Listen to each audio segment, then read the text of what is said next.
We're back again. Let's go with it.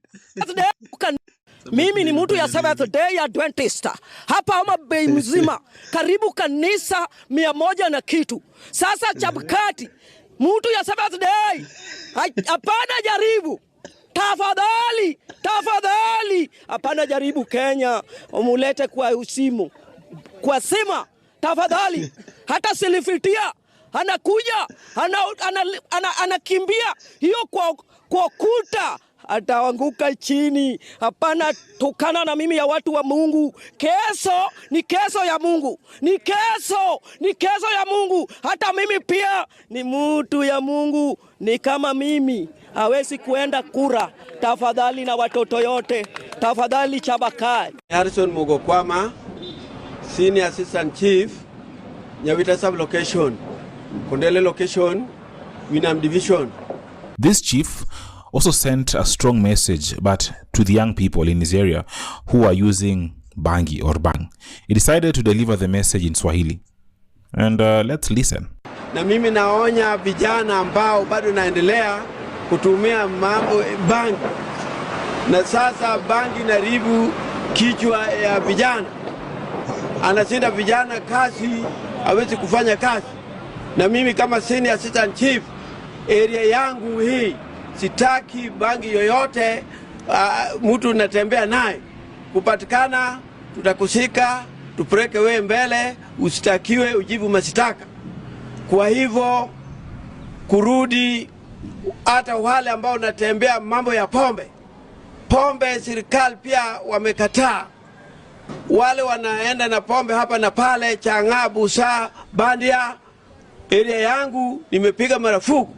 Nimeongea na wale ambao wanatengeneza pombe.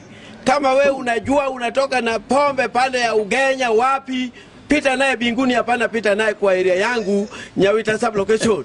Hiyo nimeweka mtego sana kwa wananchi wote. Na wasijana yote ambao wanatembea hapa na pale usiku, wanafaa nguo fupi naitwa pushcat. Hii area yangu Nyawita Sub-Location nimekataa. Now, Swahili might be a good way to reach the young people, but honestly, the best way to talk to the young people is by speaking their language, which is Sheng.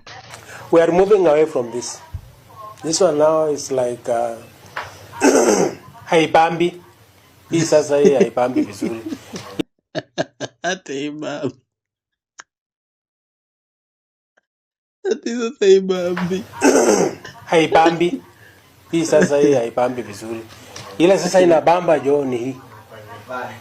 Hii sasa ndio iko juu. They say people who wear glasses are smart, and this man from Kisumu proved that it's actually true. In fact, if you can see these farmers, they are aggravated. What? They are irritated. What? They are very annoyed. Mm-hmm. They are disillusioned. What?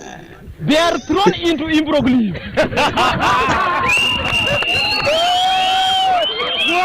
But to be fair, you don't really need glasses to be smart. Even people without glasses can also dispense knowledge. Just listen to this man from Homa Bay.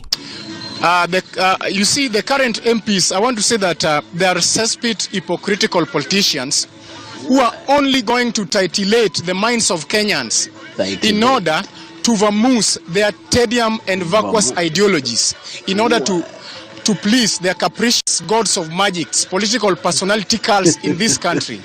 These guys, they are being tormented by the following two spirits, incubus and succubus, to an extent whereby they don't think that by interfering with the country.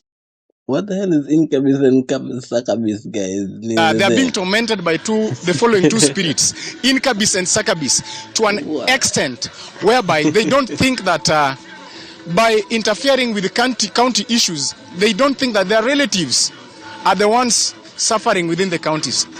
So if they don't do that, then